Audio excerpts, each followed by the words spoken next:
And there we go.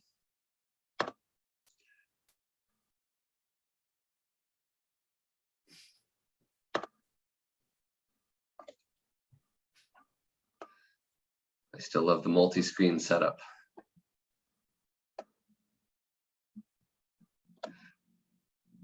Okay, audio check for all of those pouring in. Good afternoon and good evening, and good morning in Hawaii.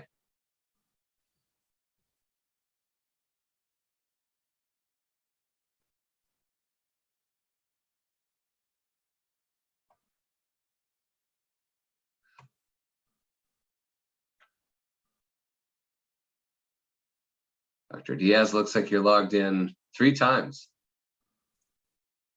That means you get the 3 of us in harmony. All right, we'll get rolling here in about 30 seconds. Give everybody an extra chance to quickly log in.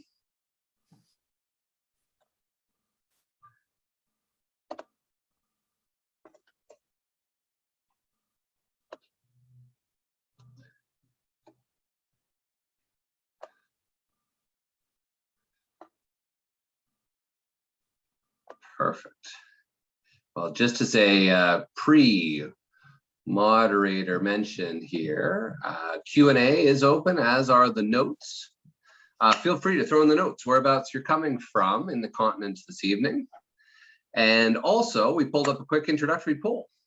So give us a little background on your situation, and we're happy to help align and certainly cover many of the topics that many of you have reached out for. And I know we had some pretty incredible interest and some great follow-up notes that many of you responded to the emails directly. But if you have a quick second, please describe what best describes your current situation, goals and purpose of taking the course, right? And then a little bit of specifics. I know there are a lot of owner-occupiers that own their own real estate, right? In terms of lease expires, etc. Right? And I know many of you had reached out again, curious about rental rates, their lease, especially if they just had one they had downloaded originally from the internet. So on that note, let's jump in, ladies and gentlemen. This was one of our best events last year, and I'm so pleased to have these 2 incredible speakers join us again. So the topic is really building on what was, and what an amazing 12 months it's been in terms of just craziness. Post-COVID, coming out the far side, ADA statistics show that most doctors are at or beyond pre-pandemic levels, which is fantastic. But people, staffing people, by far tends to be the top issues, which is why our first guest, Adrienne Twigg, as the co-owner of Bent Ericksen Associates, is a fantastic resource. 17 years on the clinical side, feeling the pain that each and every one of you feel on a daily basis when the phone rings and suddenly, whoops, a hygienist can't come in today. Whoops, your associate, right, has come down with COVID. Now what do we do? And it all falls down on you, let alone staffing issues, let alone contracts, employment contracts, right? Sales, what impact those can have, all the way down to employee handbook. So I could not be more pleased to welcome Adrienne Twigg as one of our fantastic speakers. Adrienne, thank you so much for joining us. My pleasure, Eric. Thanks. And the other great addition to our trifecta this evening is David Harris. David Harris, if those of you haven't seen one of his presentations before, he loves these shorter abbreviated ones versus the 4-hour ones that are coming up here at at the ODA meeting in the next few days. Needless to say, David has got one of the coolest jobs on the planet and a heck of a credentialing there as a certified fraud examiner, a forensic CPA, a chartered professional accountant, right? Certified in financial forensics, and a licensed private investigator. Again, if you've not seen David before, you're in for a fantastic treat, again, just to help open our eyes to the top concerns we're seeing here today. And myself, very humbly, as the president and principal owner here at Cirrus Consulting Group, we have really finally landlords are realizing from coast to coast to coast the importance of a dental tenant, and leverage, in my opinion, has never been greater.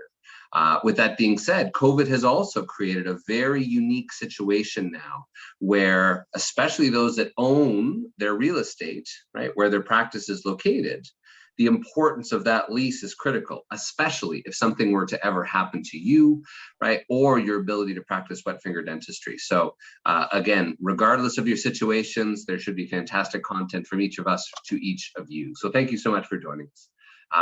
In that quick purpose process payoff. So part one, we'll run through some embezzlement components, right? What you need to know in 2022, hiring, right? What do you love? Presented by Adrienne and myself, helping to minimize those risks. So similar themes all the way through. With that being said, to mix it up a little bit, let's pose some of the top questions to our panelists.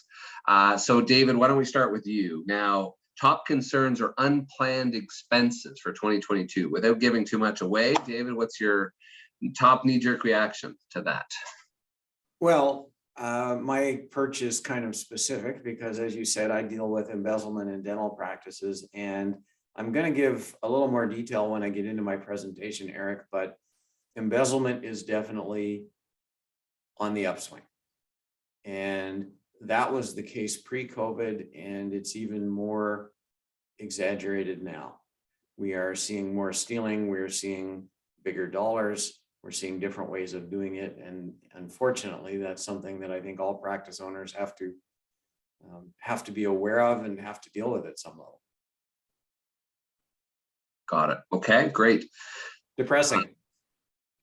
Yeah, not what we wanted to hear, but certainly if this helps to, again, help one extra doctor be aware of and what to look out for, is certainly very helpful. Adrienne, I know this is a top topic, having attended national sales meetings of some of the largest dental and vet supply companies out there. The number one overwhelming theme is staffing and people. So Adrienne, top concerns, unplanned expenses that you're seeing across your clients from coast to coast to coast to coast. Well, of course, everybody, Eric, I think, is feeling the effect of the shrinking employee base out there. And it's causing them a lot of concern, a lot of worry and anxiety because they are losing people for various reasons. Whether it's they have contracted COVID or they're caring for someone or they're too afraid after the layoffs and all of that. They're afraid to come back into the dental space, even though dental space is one of the safest places out there because we've always had OSHA and infectious regulations that we've abided by. So certainly finding and retaining employees is a huge issue right now. And so everybody's dealing with it. It really doesn't matter what industry you're in. You're dealing with trying to find people to fill the job positions. And so it's causing a lot of stress and anxiety. And perhaps to add a bit of a positive spin to you both is what we're seeing certainly from the lease side is that it's created an increased awareness for the importance of employment contracts, the importance of all these components of layoffs, etc. And that's never been more true for the lease, right? Doctors realizing that piece of paper that they signed back in 1986 is still the governing document that can dictate if and how they can sell their clinic is critical. And then also, again, for the doctors that own their own real estate that might have just had, their accountant or, their broker download something from the internet just to close on the mortgage of their building, suddenly now realizes, hang on a second, if something were to happen, and COVID has taught us that to be prepared for all the stuff we never thought would happen to us in our lives, what can we do now to be proactive? So we're going to touch on some of those strategies, how to protect those, just to add a little positive spin. On that note, the state of embezzlement in 2022. David, over to you, sir. Thank you, Eric. I'm going to start with some thoroughly frightening numbers.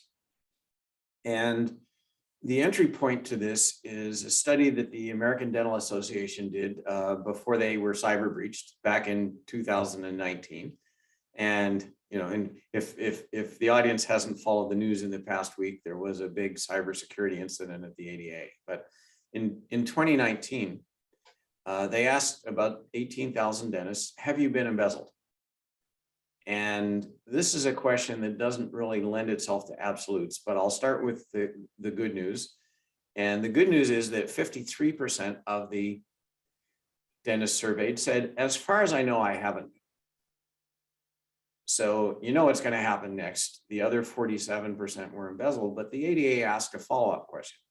How many times? And this is where it gets a little bit interesting. So 26%, in other words, around half of those who said yes, said, as far as I know, I've been hit once. 11% had been stolen from twice. We had a small number of the triple dippers.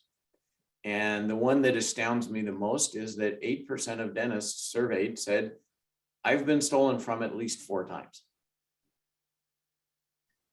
So let's do a little histogram exercise and take 26% times 1 and 11% times 2 and 2% times 3 and 8% times, let's assume just 4. And you come up with about 86 embezzlements per 100 dentists.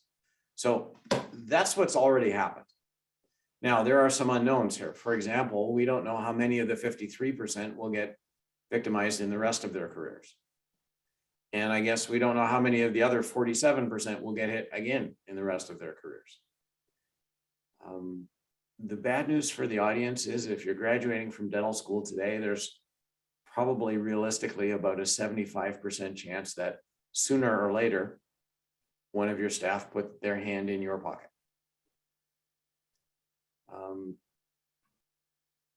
As I said, when you asked the opening question, Eric, the long-term trend is up, and let me show that graphically. So the survey that I've just been talking about was done in 2019. 12 years earlier, in 2007, the ADA did a similar survey, and in the 2007 study, 35% of dentists reported being stolen from. So over a 12-year period, the prevalence of embezzlement, at least the prevalence of reported embezzlement, went up by about a third. I have a slide in a few minutes where I'm going to talk about what's happened in the post-COVID era, but even before that, the trend was strongly upward.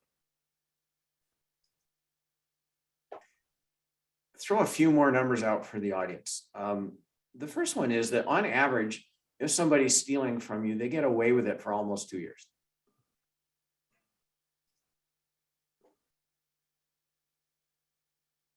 I've seen very few thieves who are one-trick ponies. Almost everybody who embezzles uses multiple methods simultaneously. And it's kind of like what you do with money in your 401k. I mean, your broker would discourage you from taking all of your 401k money and buying Apple stock with it. They're going to say to you, you need to diversify. And the same logic applies to a thief. They know that if they only steal from you using one method, it's more likely they get caught. So they spread it around. And the final number that should make every audience member stop and think is that the average amount that somebody steals from you to the point where they get caught is about $109,000.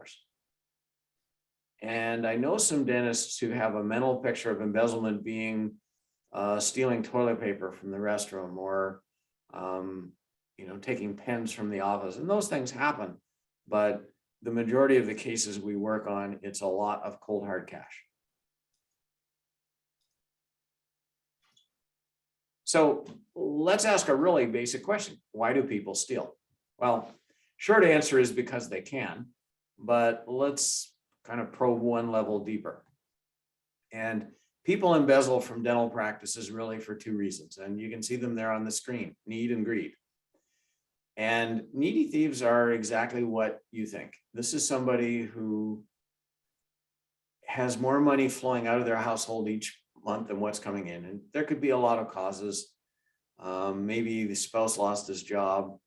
Possibly this is somebody who's going through a divorce and is now trying to support 2 households on the income that used to float one. Maybe there's a gambling issue, a drug problem. but there's something going on that's turned the family finances upside down, and they're stealing just to balance the books. You know, to have enough money each month to pay the mortgage and the car payment and whatever. And then you've got greedy thieves, and the lady on the screen, whose name is Misty Casanova, and that is her real name, not her stripper name. Misty is the epitomization of the greedy thief. These people steal to address an ego deficit more than a monetary. So they spend the money in ways that they think will elevate their status. And Misty used to do things like take a limousine to church. She would buy front row concert tickets. So this is somebody who officially is paid $62,000 a year, and she's buying $8,000 front row concert seats for Beyonce concerts. And these people are kind of chasing status, and they think that, you know, if I spend money like I have lots of it, that will give me status. And the needy thieves are remorseful. I mean, they feel bad about what they're doing. They just don't think they have a choice. As far as greedy thieves are concerned, I deserve it. So all things considered, they're probably much more dangerous to a practice. So how do they do it? And the people you're seeing on the screen, of course, are some of our alumni. And what I'll say to the audience is, if you see somebody on the screen who looks a lot like one of your staff, we really need to talk. Fundamentally, two ways to steal. What's called outflow stealing. And outflow stealing means getting your practice to pay out something that it really shouldn't. So tampering with payroll would be a good example of outflow stealing. Inflow stealing, and the other name that's used for that sometimes is skimming. Inflow stealing means taking patient payments or insurance payments. And one of the things that's different about dentistry from most other businesses, in most businesses, stealing happens predominantly on the expense side. In other words, outflow stealing. In dentistry, the majority of money stolen is revenue that's intercepted by a thief. And one other thing I'll say about stealing in general, when I talk to a lot of dentists about this, the mental picture they have is theft of cash, like $20 bills. And let's be clear that cash is the first choice of every thief, but it's not their only choice. And it is childishly easy to cash a check with your name on it. It's also not that hard to steal patient credit card payments or even direct deposits to your bank account. So one of the things that I'll encourage the audience to do is you have to think about this more broadly than the theft of $20 bills. So I mentioned a few minutes ago that we've seen an uptick since coronavirus hit, and let's be specific on this. Adrienne's probably going to have a lot more to say about this, but there's been a lot of economic displacement in the country in the past couple of years. You know, if you had a job in food service or hospitality or travel or a lot of other places, you were probably furloughed for a while. Sure, there was some government money to cover it. Maybe you didn't even get hired back, and that has caused some redistribution. There's also the Great Retirement, which among other things tends to make dentists a little bit less fussy about who they hire. And what I always say is this: if a shortage of people makes you compromise your standards in terms of who you hire, that's understandable, but you need to know by how much. While this was happening, the stock market has been roaring, and so has real estate. And I mentioned the two types of thieves, the needy thieves and greedy. We're at a very interesting time in our world in the sense that there are pressures being put on both groups right now. Normally, when the economy is booming, you see less needy thieves and more greedy thieves. The greedy thieves are upset because their friends are getting ahead faster than they are. You know, their friends who own businesses or maybe invest in real estate or something do better, and that bothers those people. And in tough times, you know, and if you think back to the recession of 2005 to 2008, that was the time when we saw more needy thieves. What's kind of interesting right now is that we see both groups being pushed on at once. And the economic displacement that's affected some people is causing a certain group to become needy. And while that's happening, the greedy thieves are watching their friends who are business owners or real estate investors move ahead a lot more quickly than somebody who's working for a salary. And that, as I say, that bothers them. So we've got a unique situation right now.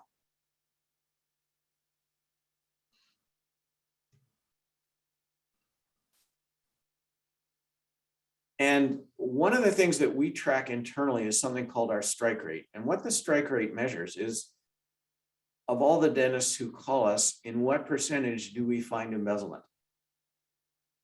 And for a very long time, going back probably 12 to 15 years, that strike rate has always been pretty constant at around 70%. In other words, 70% of the people who hire us end up being stolen from. Well, in the past 12 months, our strike rate has moved up and again kind of plateaued steadily at 78%. So we are finding more embezzlement among our cases now than we ever have. And it goes back to that thing I said about the buttons of both types of thieves are probably being pushed right now. We also see different types of stealing right now. One thing that we've seen a lot of in the past 6 or 8 months is what we call Amazon fraud. And what happens typically is that if a practice has an Amazon account, it uses it to buy, paper and toilet paper and stuff like that.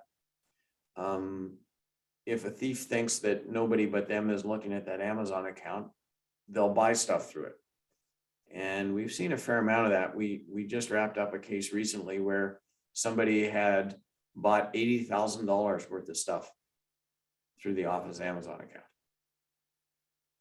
That's a whole lot of stuff from Amazon.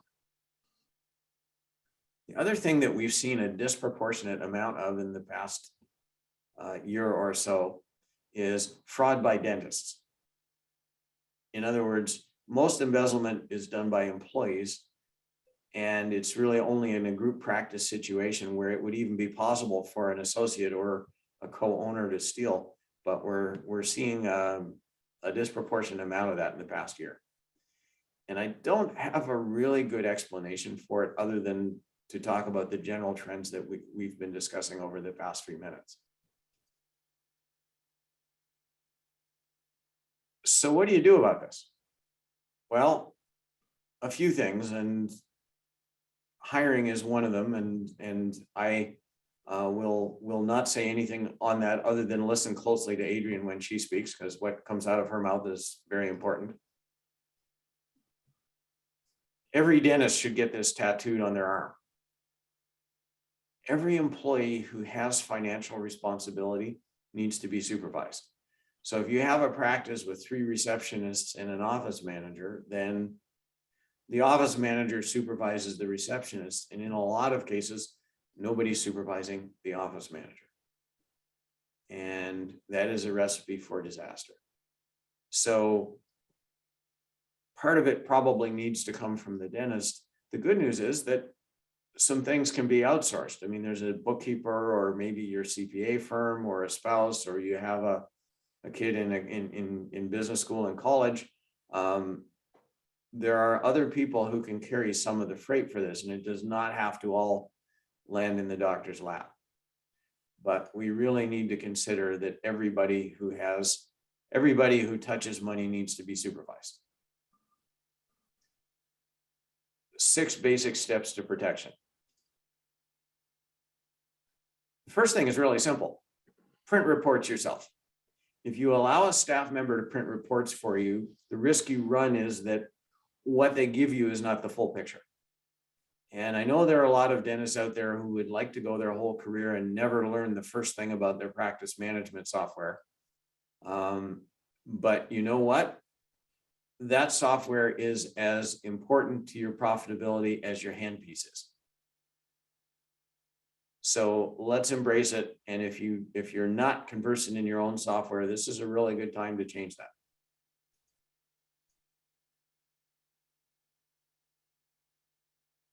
there are two concepts in oversight that really lend themselves very well to being outsourced. The first is that your software tracks how much money it thinks you collect, and that same amount of money should be deposited to your bank account. Now, this is something you could do yourself if you want, but frankly, it's donkey work. And I think most dentists would be much happier finding a bookkeeper or their accounting firm and outsourcing it. The second thing that needs to happen is articulation. And you guys all learn articulation in a clinical concept where the mandible and the maxilla have a certain relationship. What I mean by articulation here is this. If your office was open 23 days this month, and you have 23 day end reports in one hand, and you have a month end report in the other hand, the total of the day end reports should equal the same as the month end report. If that is not the case, then what that means is somebody came into your practice after hours and pushed a bunch of stuff through your software. So that articulation needs to be confirmed. And again, I would never suggest to a dentist that this must be done by you personally, but it must be done. And I'm using the word outsource here very deliberately. This cannot be somebody working in your practice. It needs to be somebody external. And two reports I want you to look at. One's called the entry log, and that's something that comes from your alarm company. So when somebody disarms your alarm or arms it, that gets logged by your alarm company. I'm really hoping that everybody in your practice has their own code. In other words, we should not be using the Unicode shared by all. And the alarm company will happily each month send you a log of who armed and disarmed your alarm. And what you're looking for is, did somebody come in my practice after hours? You know, do I have a staff member who's kind of working in the evening and I don't know about it?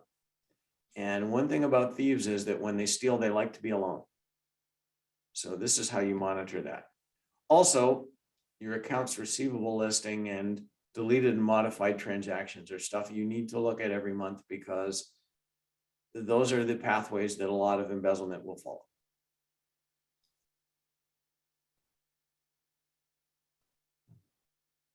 That's some of my team. We've been at this since 1989. If you have any questions from tonight, and I see there was a question or two that came in on the chat, and I think the plan, Eric, is that we're going to address those at the end. So I'm happy to receive your question, and I'd love to tackle it at the end. On that note, I will turn it over to the always brilliant Adrienne.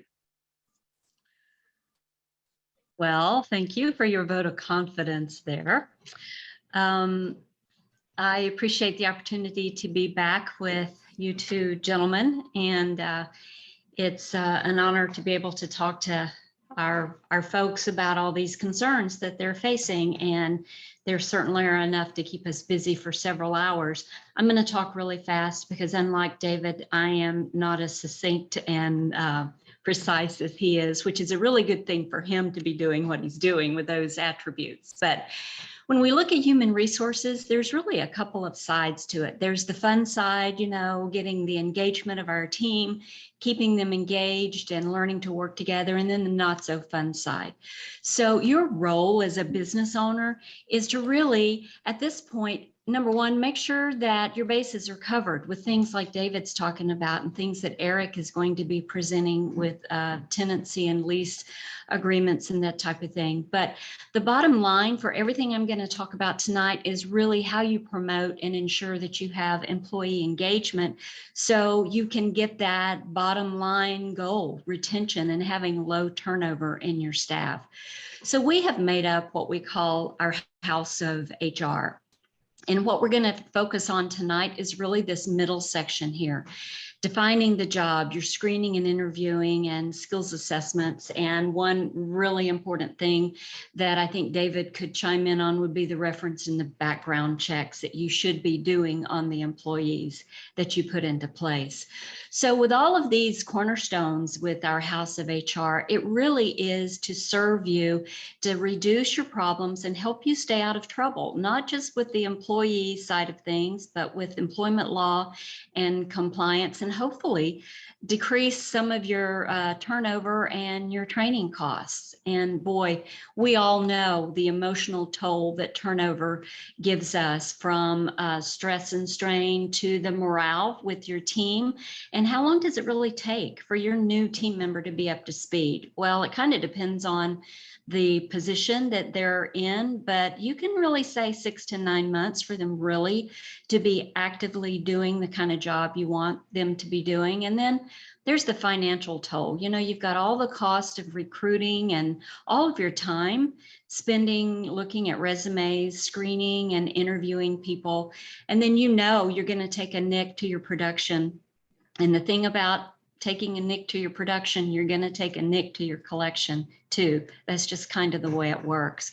And then there's all the labor related costs that you have to deal with. So really tonight, I want us to take a look at this question. How do you view your human resources? And I could change that up and just say, how do you view your people, your team? Because your team is not just an expense line on your P&L.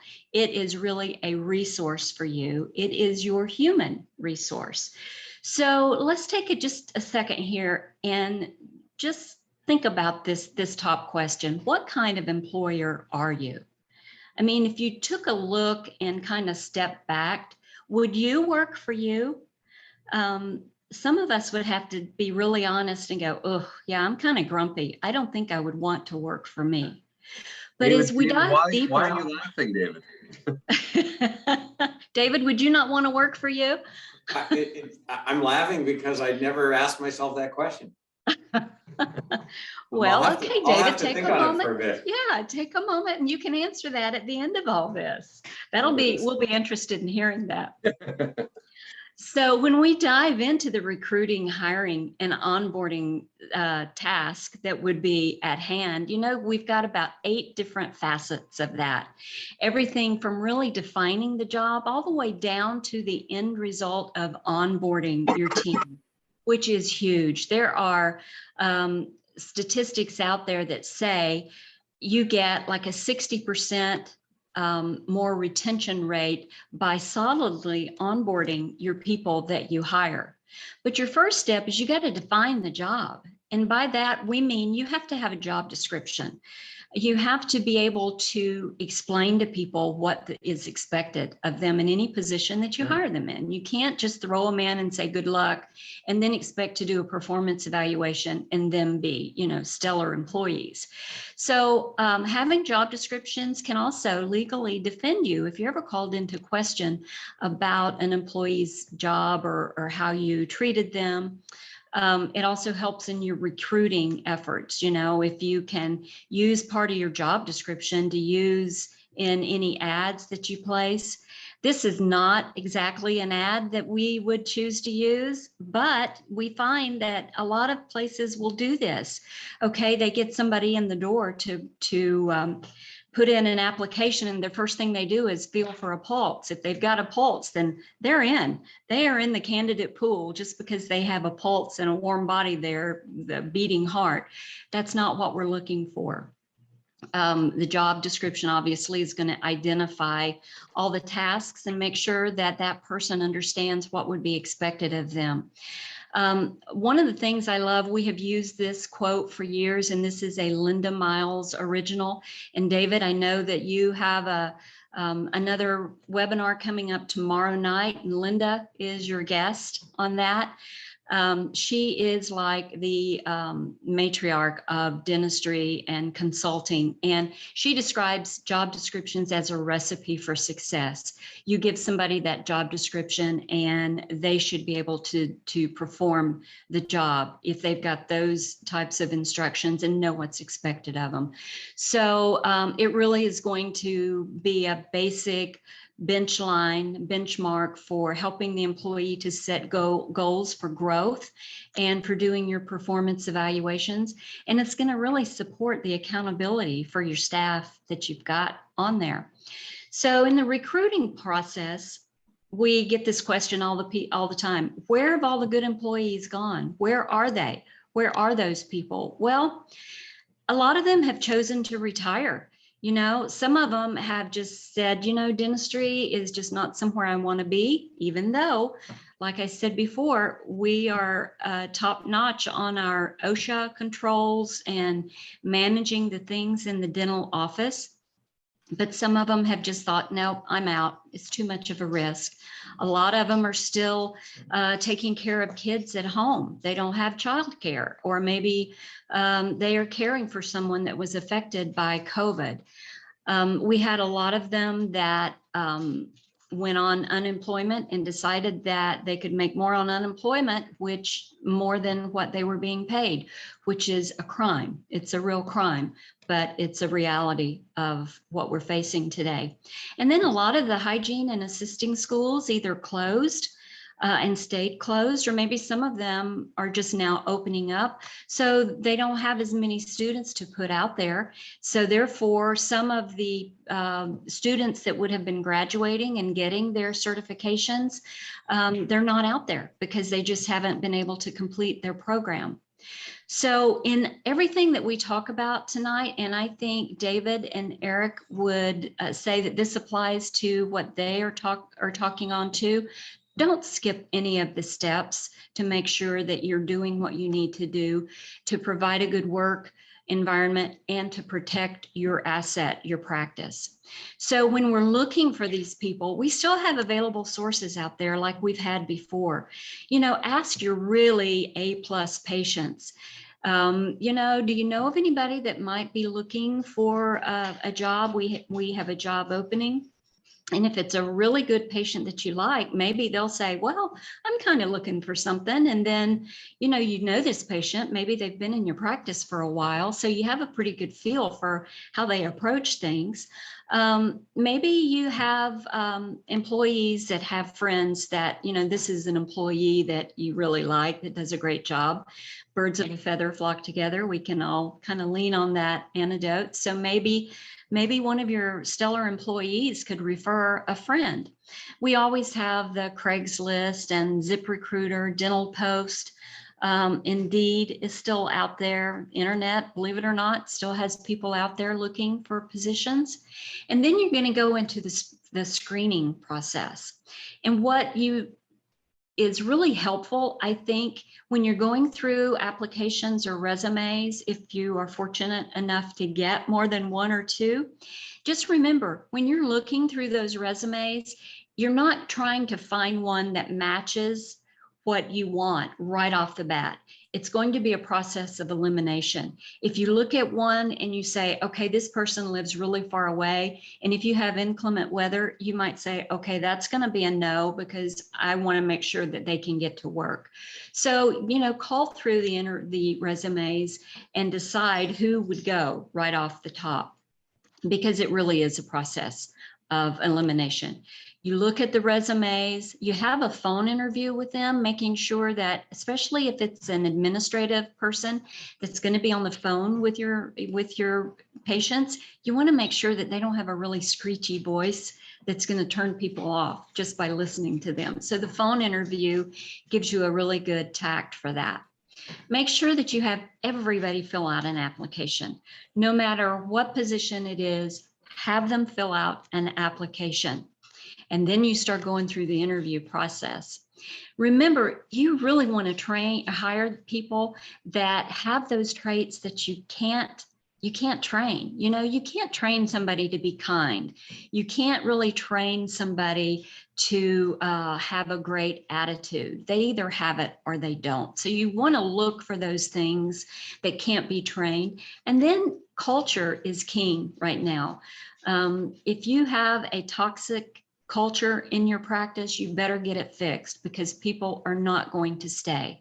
So you're also looking for the right fit for your culture and the right type of attitude that you want for that position. Make sure that you really review that application and the information on there. We recommend that you bring somebody in and you interview them multiple times, not just one time, and you're like, okay, we're good to go.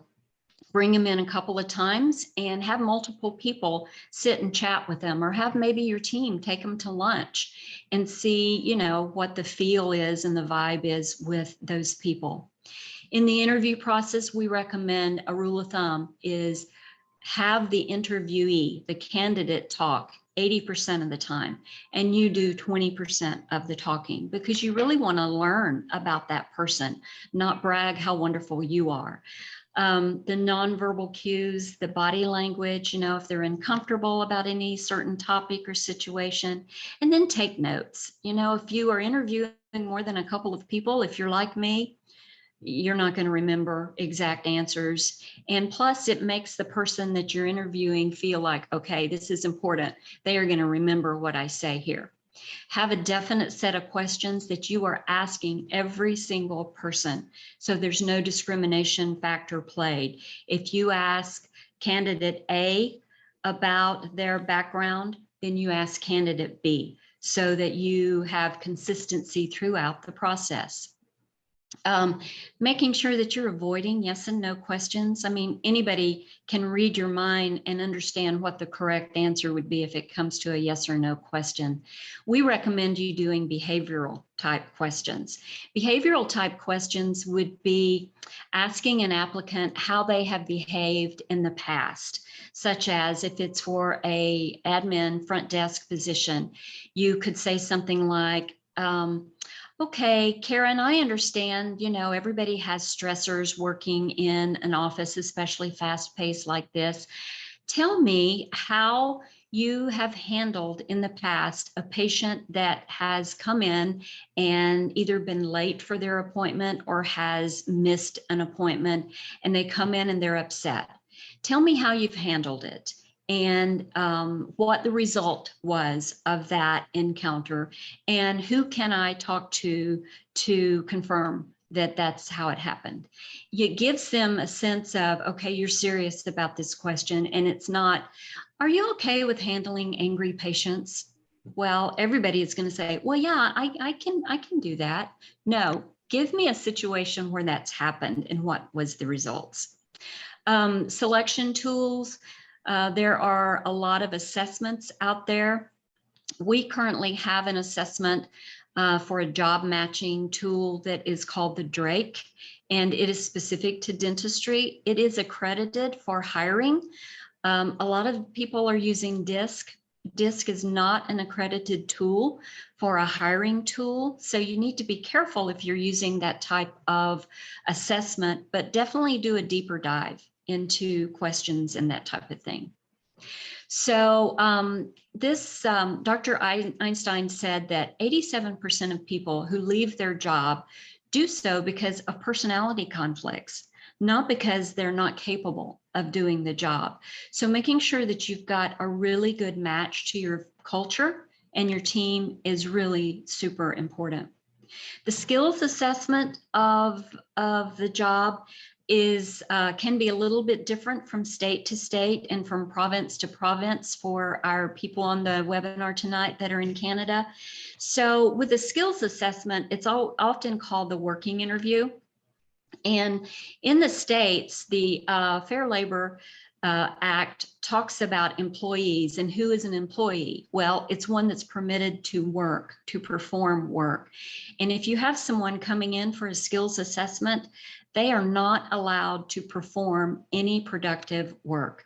There is things that the government and the states have set up that says, okay, they can't perform productive work.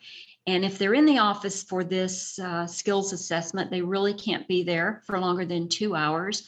You can't pay them, because once you pay them, they are an employee. So if you have someone in the back as a clinical person, and let's say that they're doing something with a patient, handing off instruments or something, and they get a needle stick, well, they could apply for workers' comp under you, because you're paying them to do that working interview. So you really need to pay attention to that. We are huge on documentation. In real estate, it's location, location, location. In the dental employment compliance world, it is documentation, documentation, documentation. One thing we suggest, if you've got somebody coming in for a work assessment, skills assessment, make sure that they sign a form that no, they're not being paid for it, and there's no promise of a job either.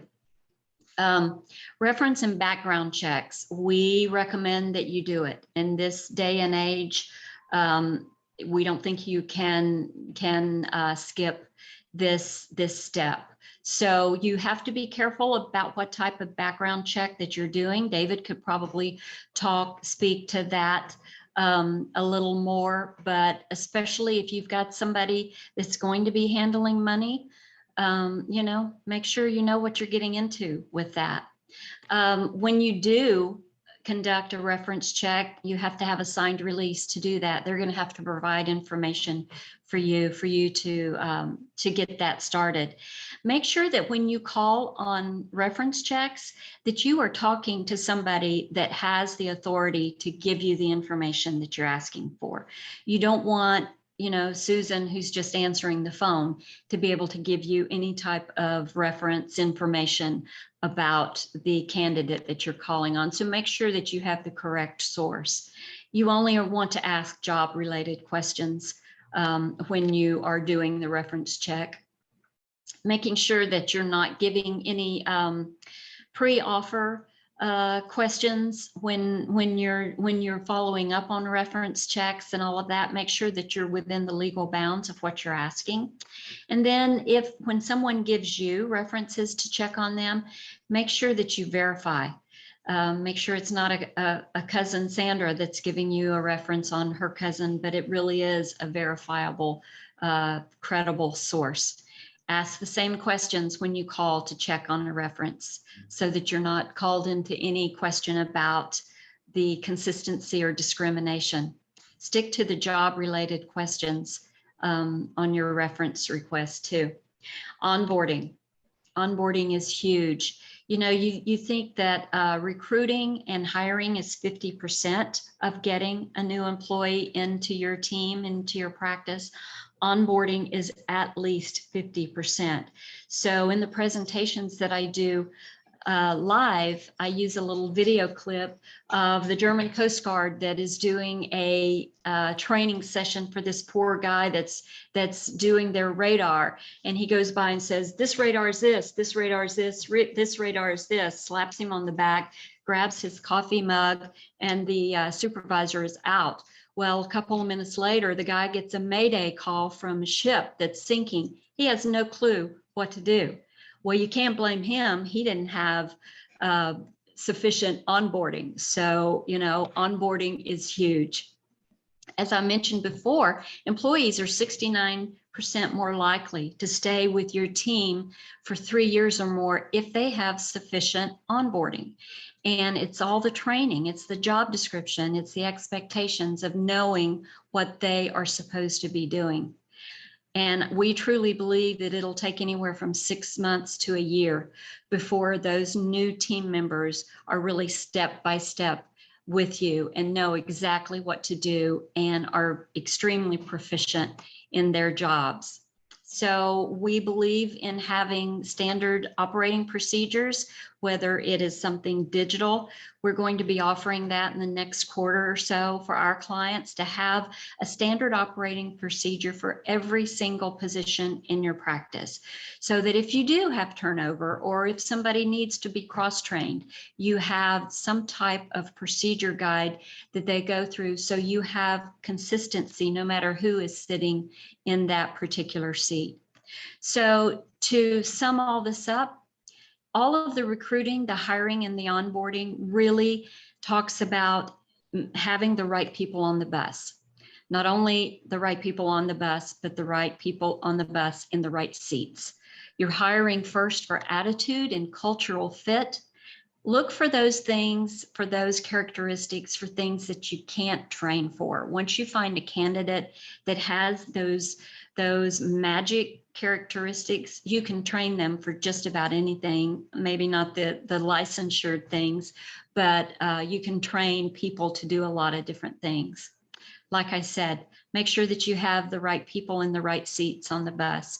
So many times we run into offices that will have a dental assistant, clinical assistant that's great in the back, and then the doctor has an opening at the front desk. So they move that person up to the front because they're so great with people. Most of the time, that doesn't work. Just because they're good with people in the back doesn't necessarily mean that they're going to work out in the front office. So make sure that you've got those stellar employees and that they're in the right seats. Once again, aligning those personality traits and those behavior strengths will really help you to get people situated in the right places. So, you know, we could go on and list a ton of benefits of taking action and going through all of the steps, not skipping steps, but making sure that you are going through every single step through the recruiting and the hiring and the onboarding process. So definitely reducing your turnover, improving the morale of your team, because once you get a team in place and you get that chemistry built up and that culture in the right spot, you're going to reduce the turnover. You're going to have better job performance of your team. It's going to lower your employee related stress. A lot of times when I do live presentations, I will ask people in the room, okay, doctors, if you have employee related stress, can I see your hands?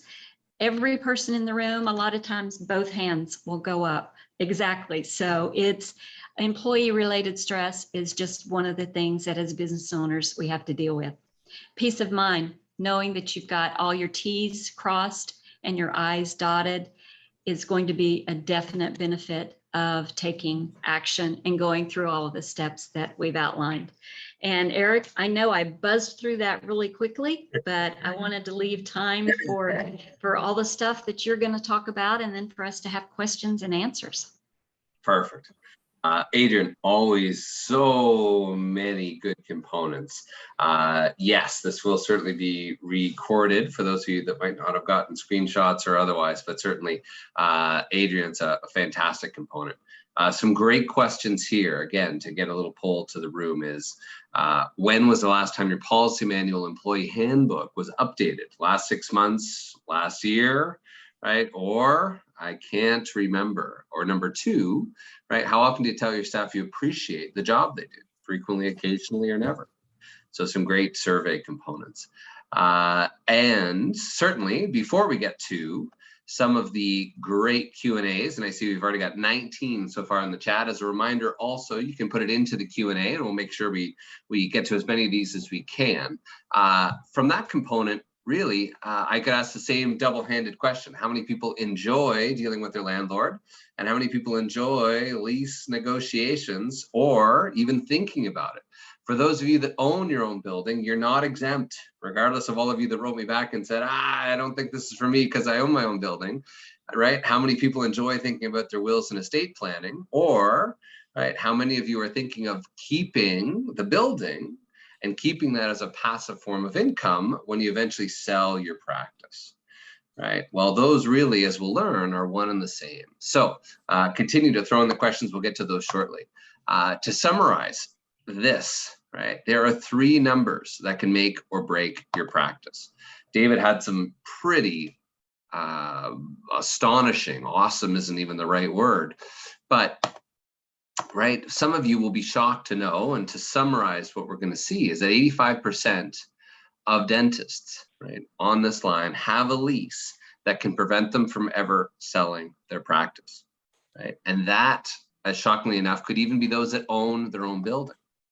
54% of dentists across North America are overpaying in rent, That can also be for those of you that own your own building, which could be a significant audit issue if you are overpaying one pocket, right, to the detriment of Uncle Sam or otherwise, could be a significant red flag. And 80% of landlords structure their lease to give them the right to a percentage of the practice sale proceeds. And a client I was speaking to just today, right, when she bought the practice, the selling doctor was responsible to pay the landlord, who was a lawyer, ironically, over $100,000 just for the John Hancock to agree to transfer the lease, right, from the seller to the buying doctor. Again, I'm honored to be a panelist with these two great individuals. Cirrus, for those of you that don't know, Adrienne's clients or David's clients, 27 years in the business now. We've done over 13,000 successful lease negotiations. Dental office leases, that's it, that's all we do. Very unique from that standpoint. So let's touch on that very briefly. Buying versus leasing, right? So for those of you that lease, right, of course, there can be some great benefit there. Smaller upfront payments, greater working capital, and the flexibility to relocate, especially those in early to mid cycle of your practice, right, can be very advantageous. For those contemplating buying, right, or hey, is COVID now finally the opportunity to look to purchase a building, right? It can tie up a large upfront, significant financial investment, right? You, though, become the landlord, right? For good, better, or for worse.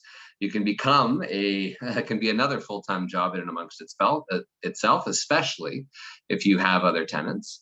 There's great rental income, of course, right, when it's occupied, or if you have other units and it's not, it can be a whole extra kettle of fish, right? You've got flexibility on how you use the space and the freedom.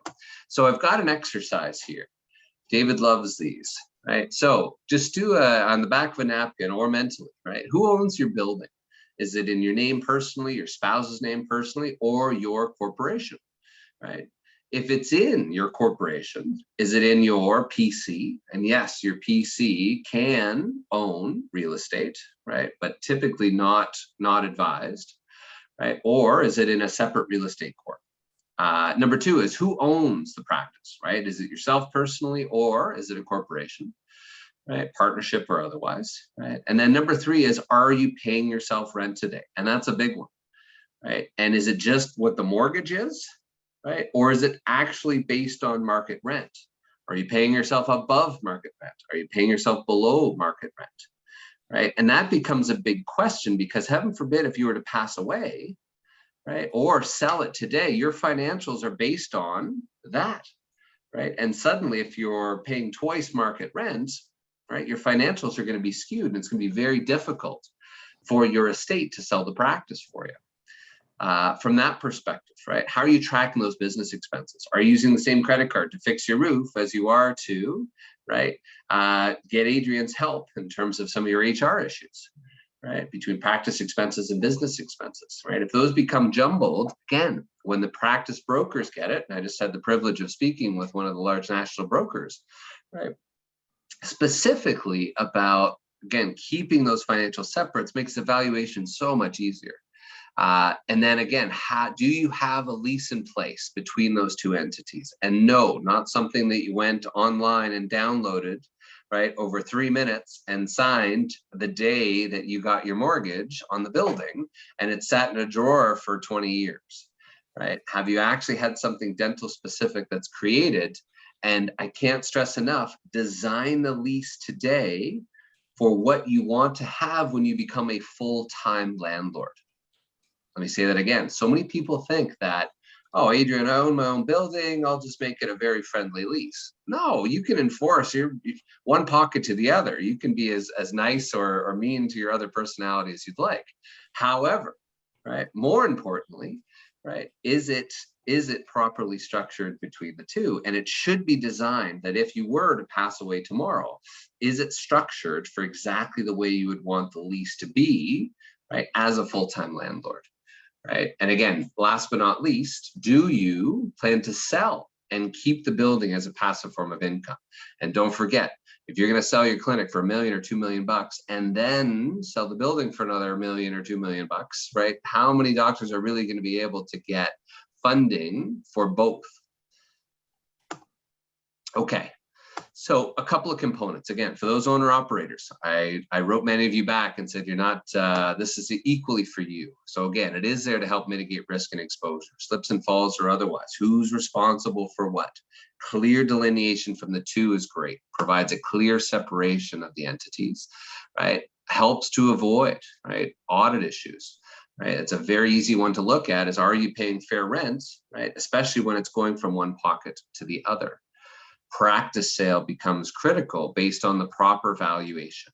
Is it, right, based on fair market rents? And is it the same predictability of cash flow after you sell? Is it a triple net lease? Is it a gross lease? Is it a modified gross lease? Right? And equally too, if you wanted to sell your building, right, the rent roll becomes incredibly important. So we just had our first 5-star Google review from the selling doctor, right? Yet it was the buying doctor that hired us. And the selling doctor was the landlord who actually wrote a beautiful 5-star Google review. And both of them came to our CE course at the Shine Customer Appreciation event, right? So we were able to create something that was dental specific and fair, right? You may notice, or as David says, right, you might find yourself on a teeter-totter, right? You've got the big elephant landlord on one side, right? And then you might see yourself dangling with your feet in the air on the other.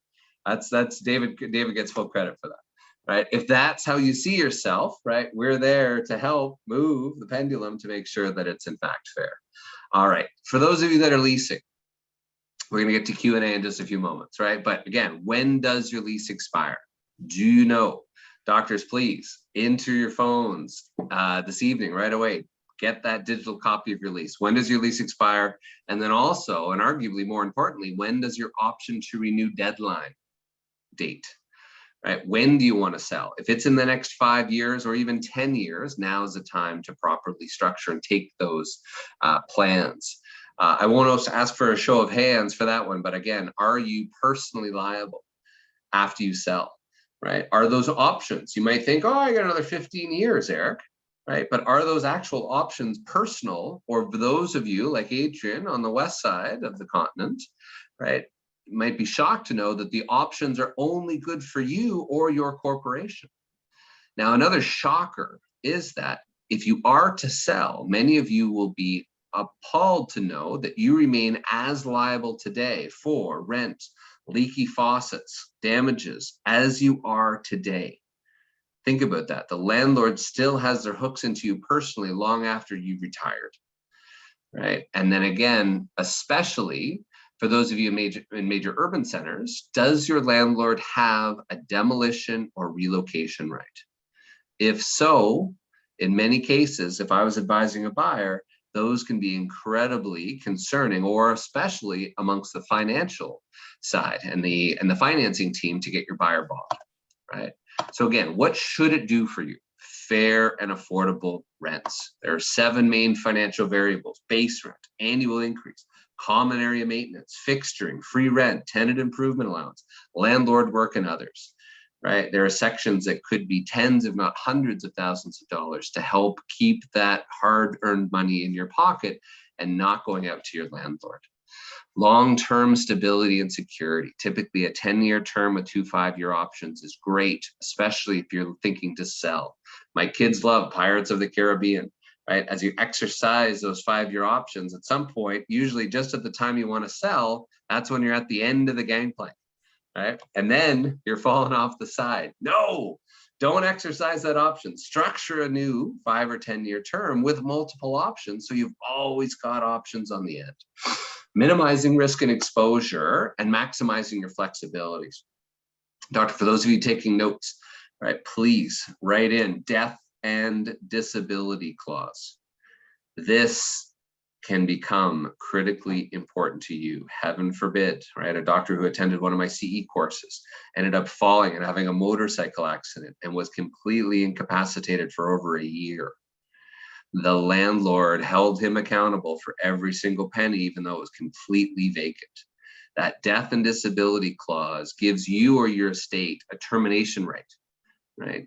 3 months, 6 months even, right? Notice to walk away from the lease if dental specific, lower back pain, hand tremors, carpal tunnel, etc.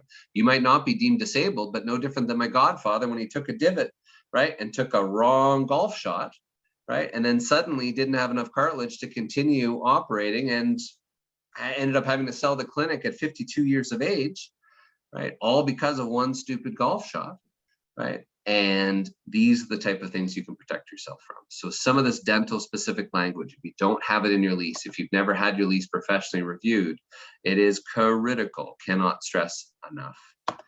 So how do you structure your lease? One core example to give you is just one of the dozens and dozens through here. This is the option to renew, right? This is one clause. So have a look through here. This is the section where Adrienne asks, raise both hands, how many people get stressed by dealing with their landlords? Or at this point, I also ask, how many people enjoy reading their lease, right? It's like me reading a book on advanced endodontic procedures, right? I'd be out cold in 36 seconds, right? But what did you notice here is a red flag?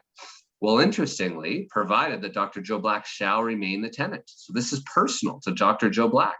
This might be great for him, however, it does nothing for his buyer, right? And is also not in default. And defaults, some of you through COVID may have made alterations to the space without telling your landlord.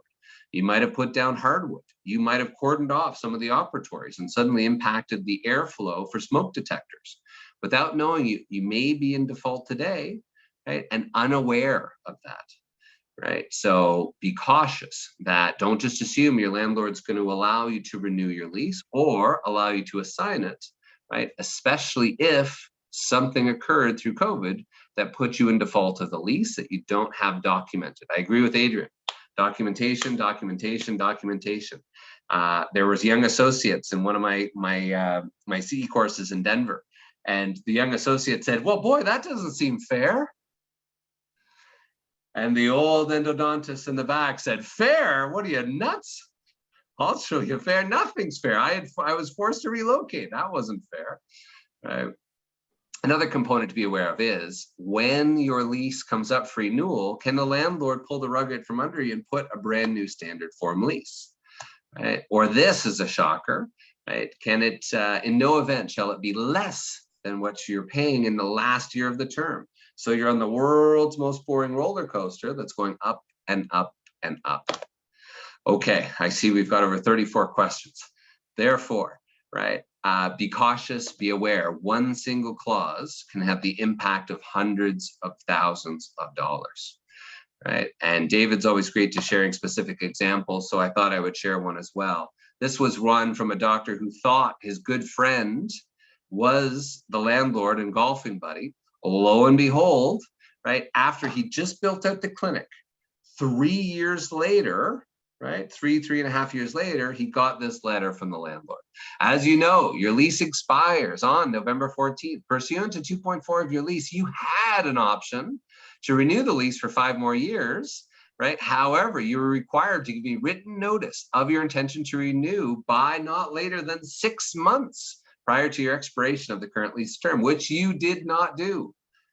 Please be advised that my broker will be placing a for lease sign, I love this, in a conspicuous but non-intrusive place. They put it on the front door. The next day, they put a for lease sign on the front door and talk about staff morale issues. Oh my God, Dr. Smith, are we moving? What the heck is this? Right? Of course, by the way, at the very bottom, I love it, right? If you still want to stay, have your people call my people, right? From the friend, one single clause that immediately gave now the landlord the right to turn it completely around. This is a great little slide to screenshot, right? These are just some of the dozens of clauses that you should be aware of. If there's a single one that you're not, I can't stress enough to please, right, schedule a time with myself and my team, info@cirrusconsultinggroup.com, to be able to assist. Don't be a victim though, right? Take David Harris' warnings, right? Be proactive, follow the steps, start early. The more time you have, the more leverage. 24 months in advance by far is some of the best time. But even with COVID, even 2.5 years out, especially if you don't have any further term or if you're contemplating relocating. In addition to that, right? The steps, don't skip the steps. as Adrienne says. So number one, what do you do as you walk off here? Another great one to screenshot. Number one, get all the documentation. Meaning, if you don't have a digital copy of the lease signed by you and signed by the landlord, it's not worth the paper it's written on. Email the landlord right now. Hey, please send me a digital copy of my lease, right? They will send it all the way back to 1986 and every renewal or assignment that's gone on since then. And yes, the 1986 lease may still be the governing document, even though it's been transferred and sold multiple times over. Number two, think about your goals. Think about your long-term transition plans. Number three, have your lease professionally reviewed. Number four, get all the facts. What are rental rates, vacancies, demographic reports, right? We have all of that across the continent, right? Have the facts to know, are you overpaying or underpaying, right? Are you in New York right now watching a significant amount of vacancies? Or number five, right? Determine what your best outcome is, right? And that's long before the carefully choreographed game of chess to think about what the final lease should look like before your negotiation. However, please don't do this. Pick up the phone tomorrow morning. Hey, Mr. Landlord, I just saw Eric and Adrienne and David's course. How much do you want to charge me and what does my new lease look like? You like that, Adrienne? Right? Don't skip steps 1 through 5 and call and ask them, how much do you want to charge me, Mr. Landlord? Right? Follow the steps, negotiate the business and financial terms, and don't stop, right, until you get the best possible lease. On that note, as we get to Q&As, we always appreciate everyone's time and we waive the fee for our lease review, which our team will review, right, the full lease, right, any amendments, riders, exhibits, etc., right, emailing us a copy of that lease, right, and we will schedule that. If it is urgent, we'll pull up a quick poll. We did have a few, 4 doctors retained us within 24 hours of the last course, and one of them said in the comments, I couldn't check urgent. So if you're in a month-to-month lease situation, right, if you don't have a lease that separates your building from your practice, right, if you've never had a lease review, please, right, make sure that I can promise you it'll be the best 1 hour you spend talking on the business practice, followed very closely by some time with Adrienne and a time with David and his team. From that perspective, 3 quick questions. Number 1, right, from the lease and rent review, can't stress enough. Log it here. That'll make sure that we waive the fee and you're recorded for that, right? Even if you don't have time in the short term. Number 2 is Adrienne, if you're looking for help and to be connected with a representative at Bent Ericksen and Associates, click yes for number 2. And number 3, for the one and only David Harris and his incredible team, click yes for number 3. Host and panelists cannot vote. Adrienne, be careful there. All right, on that note, 34 questions. Whew. All right, on that note, shall we jump through? David better get started talking. David? I'm not on vacation here, wait a minute. Are we starting at the bottom or are we starting at the top? Well, maybe I'll pick one that was a theme in a couple of questions, and it related to what sort of checking you do before you hire somebody. And I'll mention a couple of points on this. The first is 70 million Americans. So that is 1 in 4 adults, folks, have a criminal record. If you hire people without doing a criminal record check, you are playing the lottery and you're going to lose. So that's one very essential part of background checking. The other thing I'll say, Adrienne used the word references. And I use a slightly different vocabulary when I'm talking about calling people. What I say is former employers.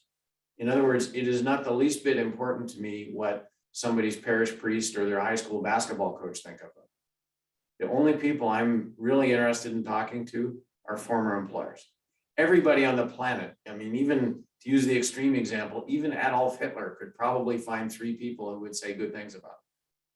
And I think that's what Adrienne intended, but I always suggest the use of the words former employers, just so that we're absolutely crystal clear that that's who has the relevant information, not, as I say, the former basketball coach. So Those are two things in background checking. I'm going to mention one more.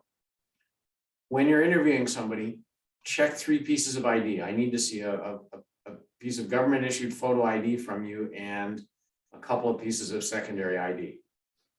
To avoid discrimination, they should be given the chance to cover things like the birth date on the ID.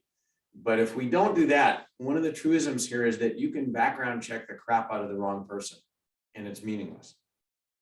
So let's say I have some baggage and I'm applying for a job and I have a brother who's 1.5 years younger and his background is much cleaner than mine. It's really, really easy for me to pretend I'm my brother, and you do all the screening in the world and end up hiring me and wish you hadn't.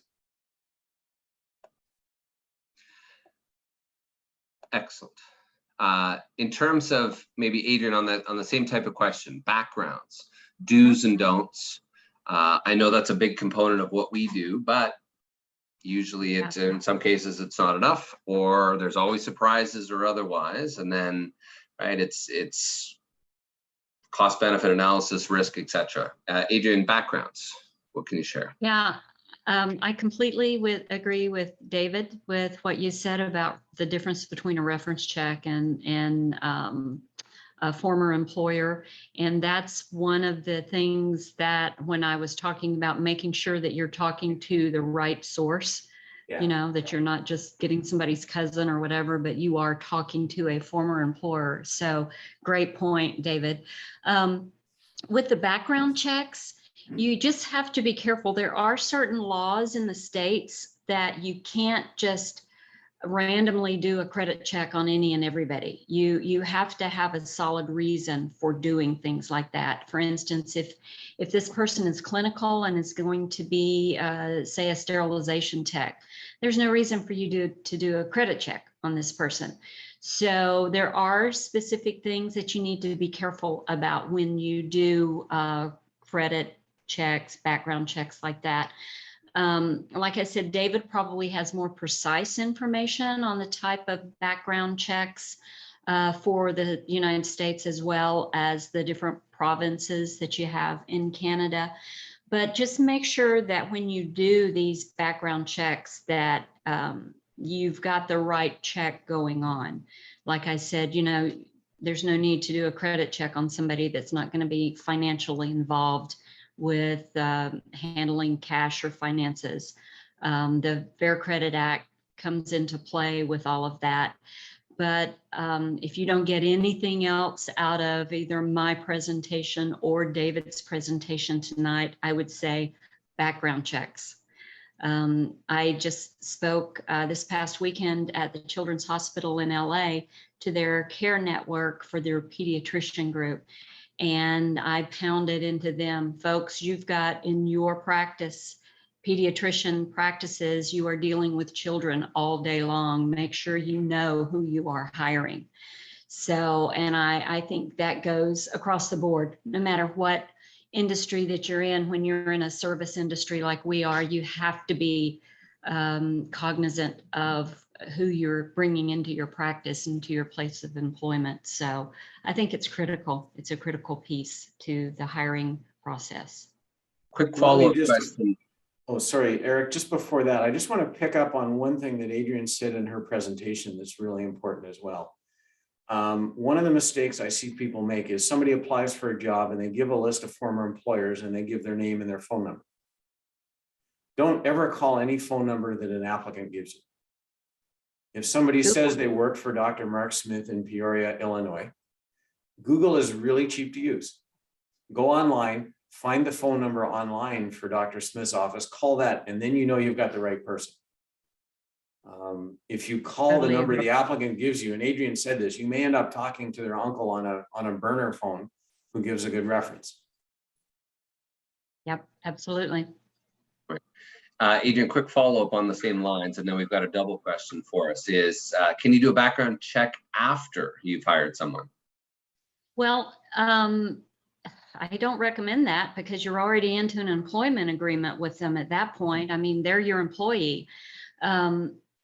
You can do a conditional offer of employment and then do a background check. But our recommendation is do it before you bring them into the office so you know what you're dealing with.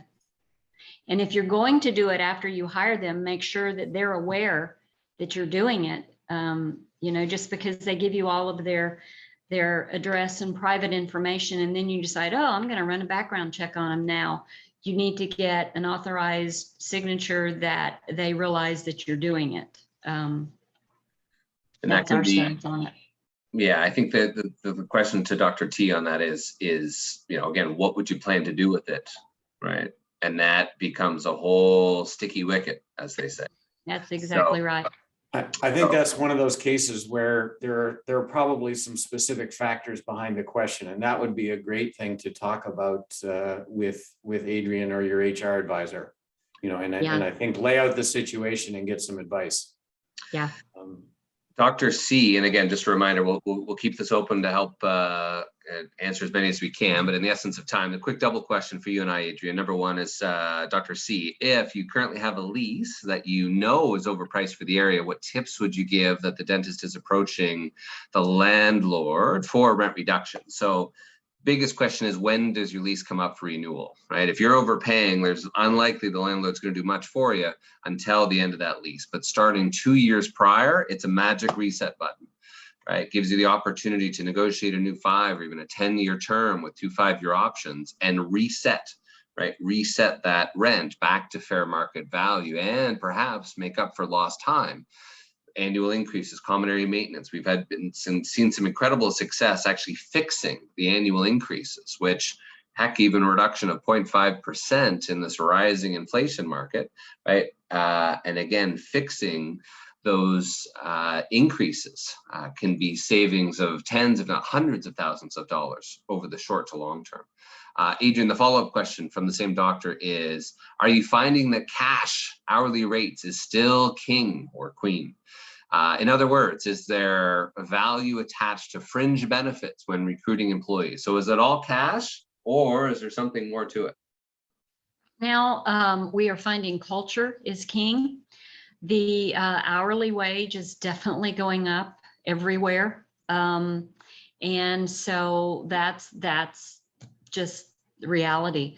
And we are also finding that the culture that the employee is subjected to, if it's good, bad, that plays a big part. I mean, as people are walking off their jobs now, going to work in other positions at other, with other employers, they can pick and choose. So just because you're paying top dollar and it's really kind of a stinky environment to be in with personality conflicts and no appreciation with the job being done, that can weigh heavily and tip the scales as to whether or not employees choose to stay or even choose to take the job.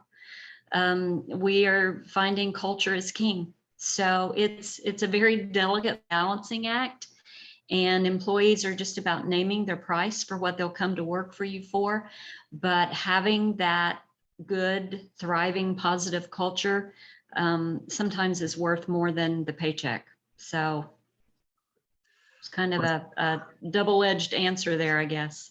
Yeah, no, it's great. Question from Chantel to Adrienne. How do you recommend a company goes ahead hiring competent staff, asking starting rates equal to what long-term existing employees make?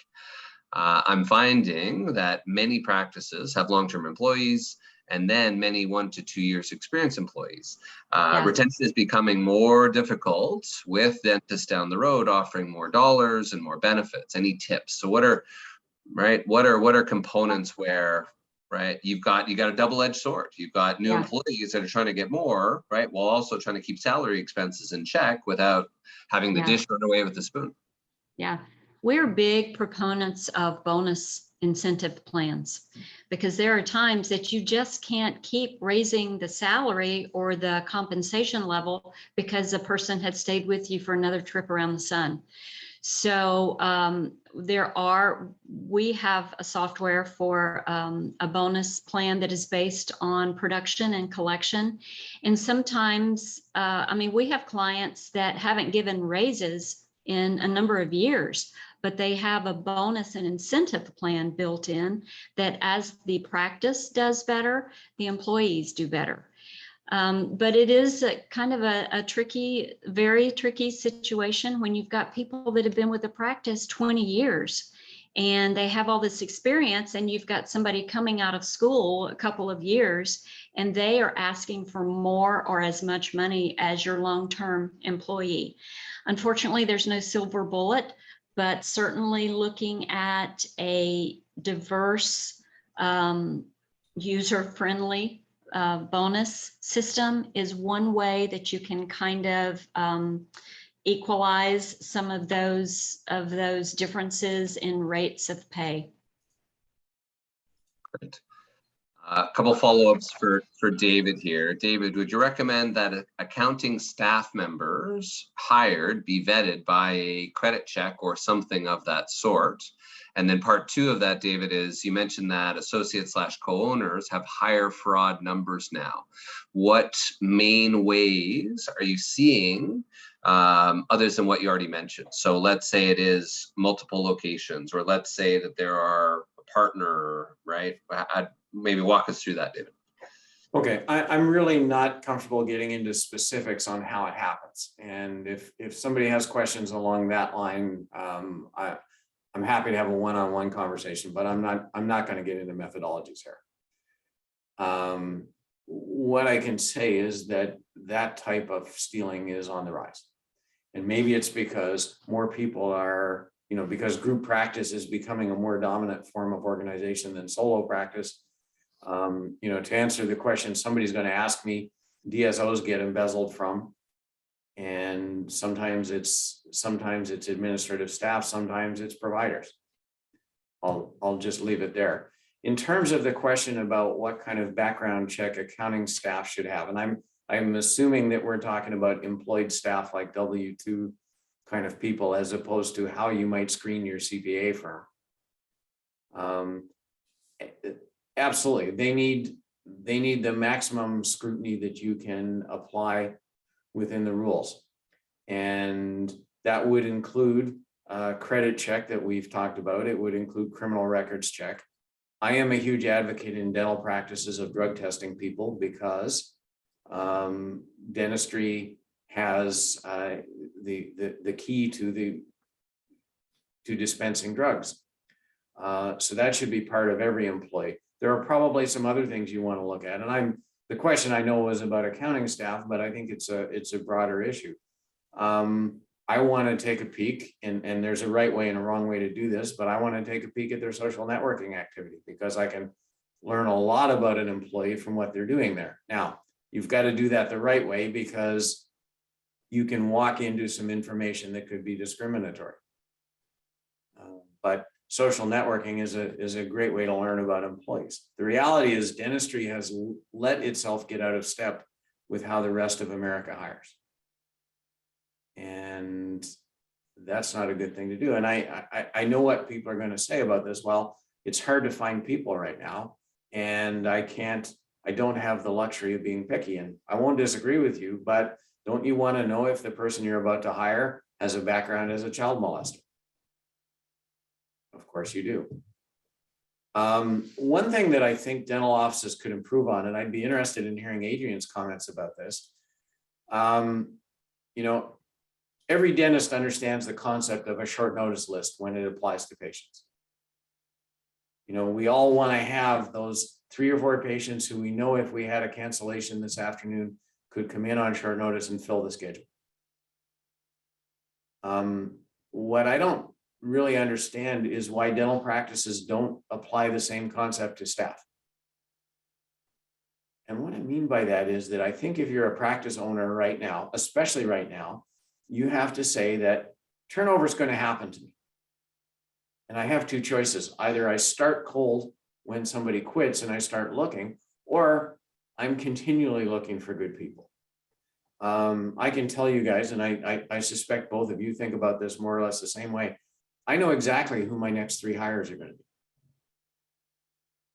I don't know when they're going to happen, but I have the people picked out already, because I've met them somewhere. I've realized that they're a good fit with my organization. And I've told them, you know, when I have space for you, I'd love to talk to you about a job. So you're out on Friday night at a restaurant, you have a server who really knocks themselves out to give you good service. Hand them a card and say, you're fabulous at your job. I mean, I'd understand if you never wanted to leave, but if you ever want maybe daytime hours and a little less time on your feet, I'd love to talk to you about working in my practice. Well, I agree, David. And part of that is that's the stuff you can't train. You know, the customer service, the engagement, all of that. So that goes back to building your culture. And yeah, when I was managing the group practice, I had a file full of resumes that people said, when you have an opening, I want to work here. And I kept that. And that was because of the culture that we had, and we had a great reputation as an employer. So going back to you, David, would you work for you? Well, I don't know if I'd hire me, but I'd work for me. I want to be mindful of time. I know we had allocated about an hour and a half. If any other key questions, I would implore you to throw them out now. Dr. K's thrown out a couple of quick ones, many of which go into some specifics, including list of questions you can and cannot ask through interviews and background checks. I think Dr. K, the best thing to do there would be is to reach out to Adrienne and her team, right? It's probably a much wider conversation about some of your processes, et cetera, today, what part of the continent you're in, et cetera, as a key pieces. Interesting component of sharing your business card to the Starbucks drive-through person, right? Should have taken her contact info instead. One best practice I've done from the trade room floor that's always worked well, especially these days, is just to say, great, let me send you my V card. What's the best cell phone for you? Or what's your iMessage, right? And then instantly you've got the cell, you've got your info, and then before you know it, right, you've then connected, and then it's a nice conversation. A lot of you, right, have been chiming in to say, look, everything's so busy these days, I don't have the time to do, screen 1, 2, because they're already gobbled up by someone else. So I think in those questions, to echo Adrienne's point before is, again, maybe if some of these are going quickly, do it as a team lunch, right? Maybe the second visit is that team lunch where you have an opportunity to, if they're going to come in, right, might as well use the best of that time and have the team help vet those out. There's always ways of doing it. And I know that there's that immediate need and we just don't have time for this. But, right, the risks are such that, again, you could be kicking yourself multiple times over. And again, the right people, again, will find the right companies they want to work for, and that'll work. Yeah, one of our mantras is hire slow, fire fast. Hiring is guessing, firing is knowing. That's another good one. That's true. Oh, that's beautiful. Right. Dr. Clark had a quick follow-up question on the Q&A. If a doctor's looking to sell their practice within the next 5 years and have 3 years left on their current lease, when should they start to negotiation to get the new lease in place for the potential buyer? So it depends, but usually starting the process about 10 years prior to sale is important. If you're saying, right, the next 5 years and 3 years left in the lease, typically 2, 2.5, maybe 3, depending on the situation. Really depends on what's left on the lease, your goals, objectives, is there any relocation, and what's in it for the landlord. Again, don't forget, the landlord cares mostly about term and rent.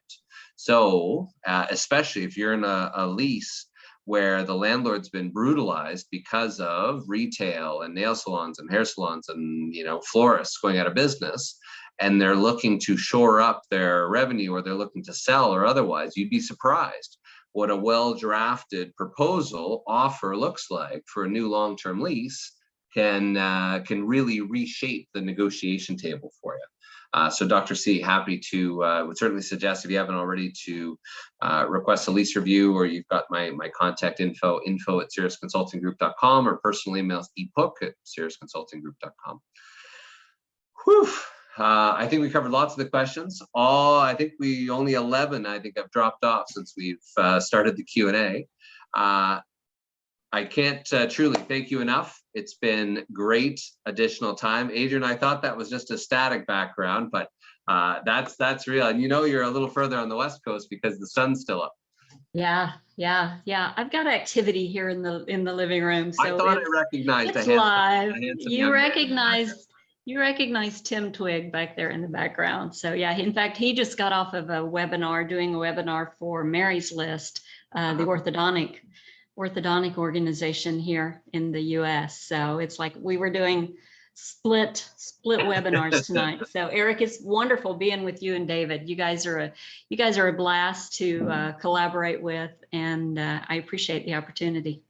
Can't thank you enough. David Harris as well, right? All the questions, 3/4 of the questions here, I think have David linked through. So again, can't stress enough, if you haven't, and if any of these have triggered an emotional response, take the time, book the time to connect with David and Adrienne's team, or ours as well. Myself personally, 24/7. Again, for those that are urgent, reach out. I always keep the phone lines open afterwards for anybody that has some significant concerns. And I'm always shocked to hear some of the stories of what people are going through. So you're not alone in all of this, right? We've gone through COVID.